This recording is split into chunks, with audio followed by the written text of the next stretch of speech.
Ah, la prospection, c'est un vrai sujet, c'est un vrai débat. N'oubliez jamais que quand vous faites ce métier de négociateur immobilier, la prospection, c'est pas une option, c'est quelque chose que vous avez intégré finalement dans votre méthode de travail au quotidien. Et les bons négociateurs, les très bons, les super bons, sont des personnes qui continuent de prospecter même après plusieurs années d'expérience. La prospection, en fait, c'est la curiosité, c'est le fait d'aller chercher une information concernant la vente d'un futur bien, concernant une demande d'un acquéreur, etc. On ne peut pas se contenter aujourd'hui d'attendre que l'information vienne à nous pour la vente d'un bien.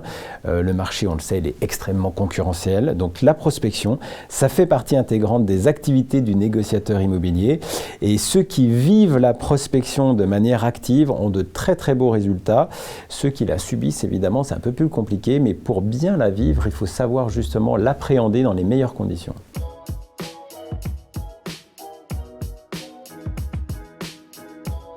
Alors, il existe différents outils pour prospecter. Le premier, j'ai envie de dire, c'est vous en tant que personne, c'est-à-dire que vous devez avoir cette démarche naturelle d'aller chercher de l'information là où elle se trouve, c'est-à-dire dehors, sur le terrain, sur les sites de particulier à particulier.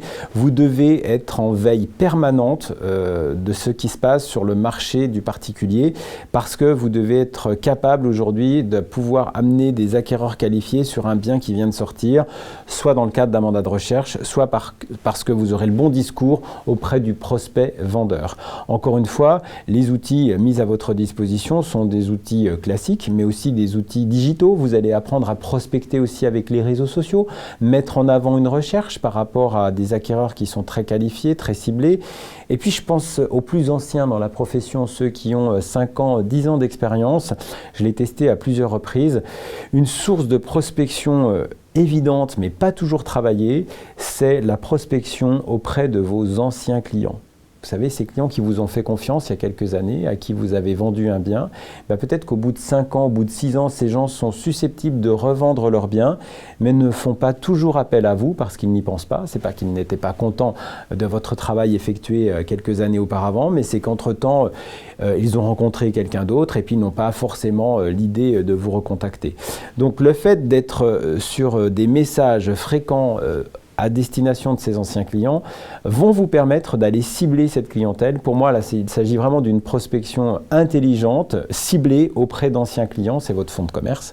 Donc faites-le à travers des messages réguliers, des visites aussi auprès de ces anciens clients. N'hésitez pas à aller les voir de temps en temps quand vous êtes dans le secteur, quand vous visitez un bien et que vous savez que vous avez vendu une maison ou un appartement proche de ce bien. Prenez le temps d'aller sonner à leur porte, de leur dire un petit bonjour et s'ils ne sont pas là, mettez-leur votre carte de visite dans la boîte aux lettres, vous verrez, ils auront toujours un truc à vous raconter et vous êtes certain justement que s'il y a un projet qui doit venir, soit de leur part, soit dans leur entourage, amis, collègues, voisins, etc., eh bien c'est à vous qu'ils penseront à ce moment-là parce que vous avez été là au bon moment.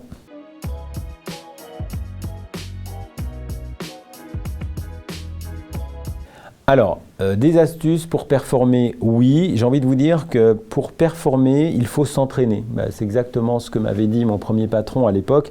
La prospection, c'est tous les jours quand on débute dans le métier.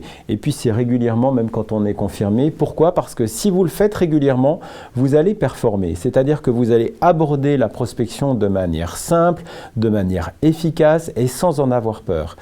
L'inverse, ce serait de n'en faire que périodiquement et d'appréhender la prospection et de la subir parce que du coup, on va la faire de manière succincte, on va la faire sans être sûr de soi et sans avoir confiance en soi.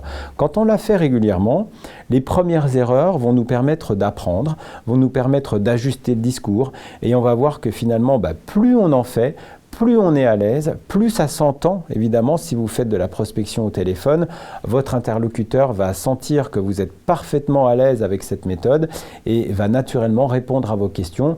Au contraire, si vous êtes un peu en retrait, si vous êtes renfermé, si vous n'êtes pas sûr de vous, ça va s'entendre et votre interlocuteur aura rapidement l'intention de mettre fin à tout ça. Donc pour performer en prospection, il faut être en permanence sur le terrain, au téléphone, et il faut avoir des actions régulières. Vous avez justement au sein du réseau des coachs, des formateurs qui vont vous aider à répondre à toutes ces questions. Donc prenez la prospection dans sa globalité, dans son ensemble, et vivez-la, ne la subissez pas. Vous verrez qu'au contraire, dès que vous aurez des premiers résultats, vous allez prendre confiance en vous et vous allez cartonner en prospection.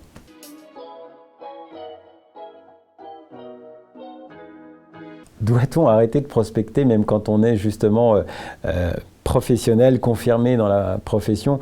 Non. La prospection, c'est tout au long de sa carrière. Alors, elle va être variée, elle va être diversifiée. Vous aurez la chance, au bout de quelques années, d'avoir constitué du relationnel, un réseau développé, etc., qui vont vous amener, évidemment, beaucoup plus de facilité dans les contacts. Mais il n'empêche que même quand on est confirmé aujourd'hui, on se doit de connaître son marché, cette veille justement qui existe sur le marché du particulier, de regarder chaque jour, parce que ouais, c'est au quotidien qu'on regarde ce qui se passe sur le marché du particulier, en fonction des demandes de ses acheteurs, en fonction de ses mandats de recherche signés.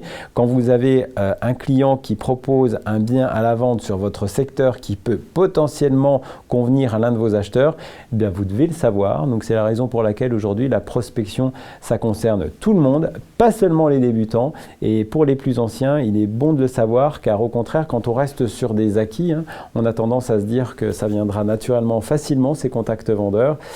Puis ce qu'on voit au contraire, c'est que les nouveaux arrivants dans la profession sont eux très actifs sur la prospection et peuvent avoir le fameux mandat que le plus ancien ou le plus confirmé aurait pu avoir.